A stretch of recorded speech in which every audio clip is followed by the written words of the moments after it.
Isabel Marquez and Allie Lindsay please report to the north gym at this time?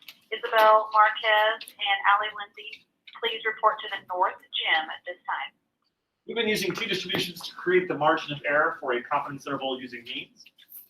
I take a sample and record the average of my sample. Hopefully my sample mean reflects the overall population mean, but sampling is random. There's some error. I have to add and subtract the margin of error, so there's a reasonable level of confidence that captured within the interval the true population mean.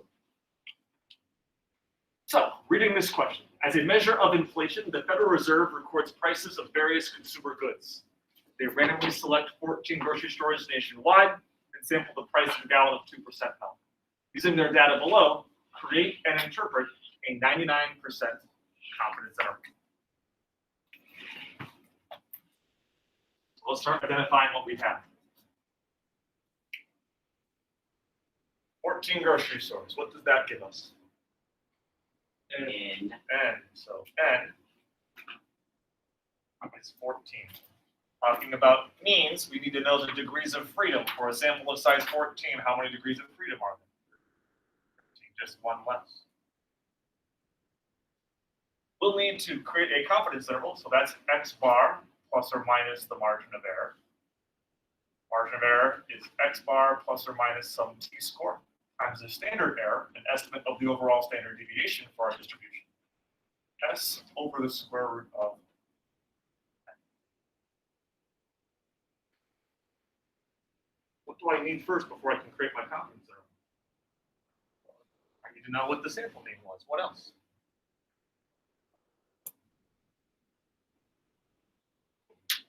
I can look up the t-score. Sure, we'll get that in a minute. Yes. Sample standard deviation. Rather than literally telling you what the sample mean and sample standard deviation was, you're just given the 14 data points that they collect. You have the actual sample data, not the statistics from the sample. But we can calculate those on our own. We're going to take these 14 different prices and calculate the actual sample mean, sample standard deviation. Let's just go ahead and use Google Sheets to do that. Since you have your laptops out, open up a spreadsheet on Google Sheets. Let's use a little technology to calculate our sample statistics. For these 14 prices, what's their average and standard deviation?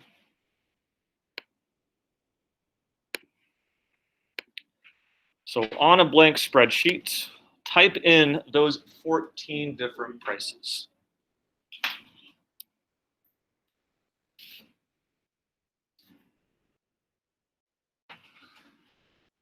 $5 through 24.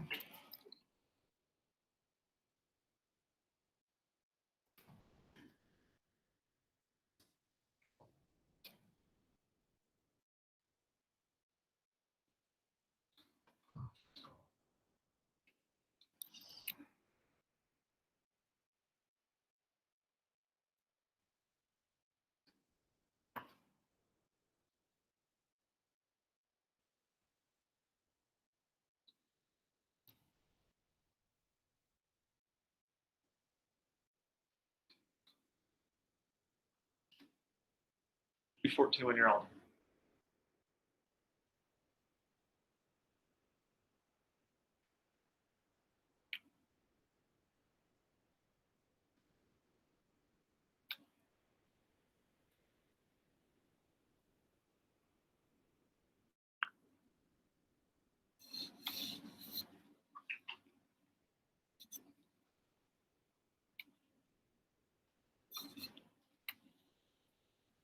All right, once you got your data entered, let's go over to a different cell. And I need the sample mean. So I'm going to take the average of these 14 different data points. So to this cell, I'm going to type in equals average to pull up the formula to find the average. Hit a parenthesis and highlight all of the different data. So 3.76. The sample mean, or X bar, the average of the 14 different prices that they've got.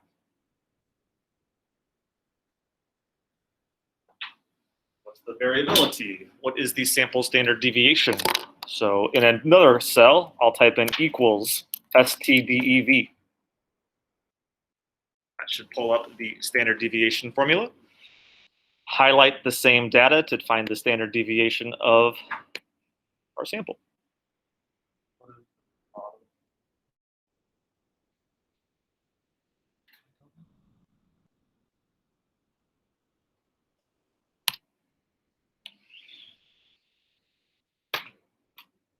It might just autofill by taking standard deviations of different parts of your table. I got about 0.2491. Let's call it 2491.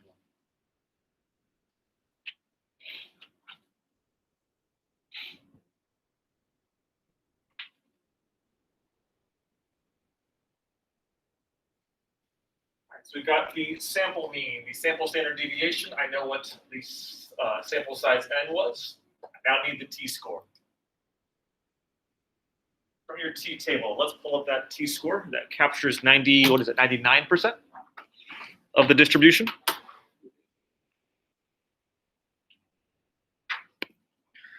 Let's see here. If there is 99% chance that I have captured the population mean, what's left over for the two tails? What's the chance that I have not? 99% in the middle. What's in the two tails? 1%. So two tails are both 1% here in this last column to the right, or each tail individually has a 0.5%. You could even look down on the bottom and it says 99% confidence level there for you. We've got 13 degrees of freedom. So for this last column to the right, 13 degrees of freedom puts me in this row, 3.012.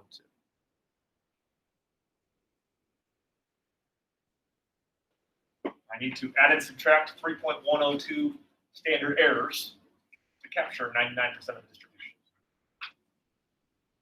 So let's see here. Plug everything in. 3.765 plus or minus 3.102 times our standard deviation of the sample, 0.2491, over the square root of 14.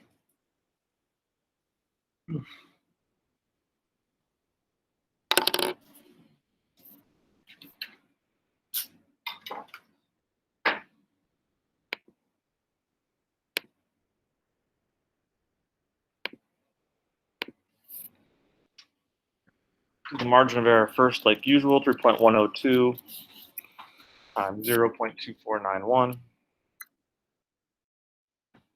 over the square root of 14. So 0.2065.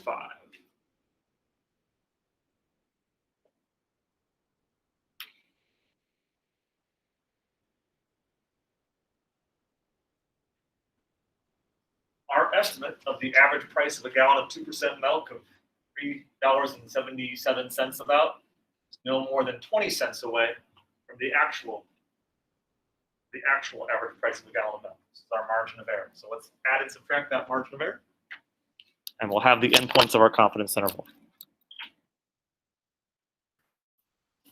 Subtract to find the first endpoint, 3.5585.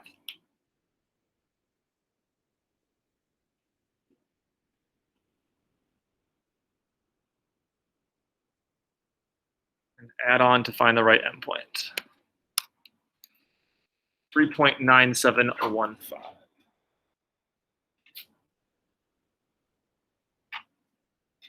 Of course, this is measured in units of dollars.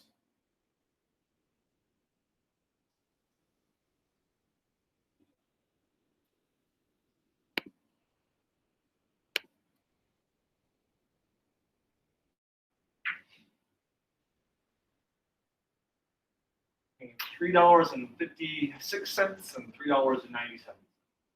What does this mean? How do we interpret our findings?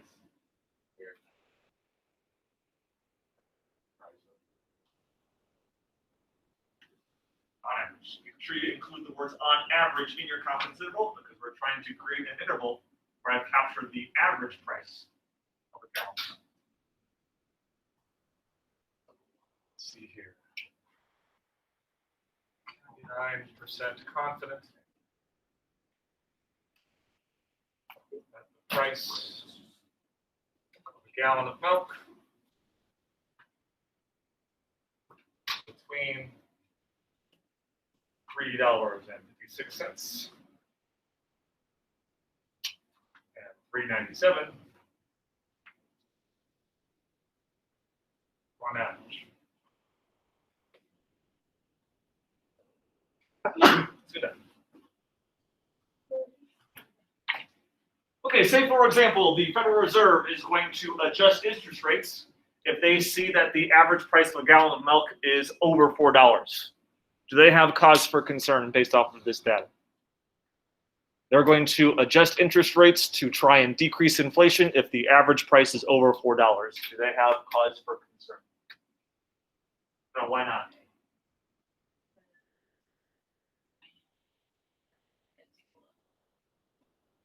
Wouldn't the right endpoint of my confidence interval need to be above $4 if that was the case?